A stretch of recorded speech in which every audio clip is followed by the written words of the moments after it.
सारं भुजगेन्द्रहारं सदा वसन्तं हृदयारविन्दे भवं भवानी सहितं नमामि।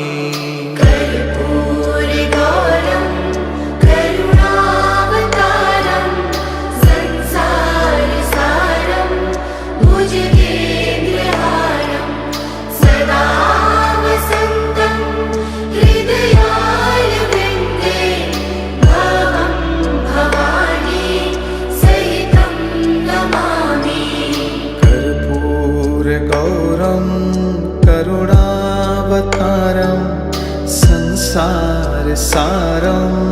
भुजगे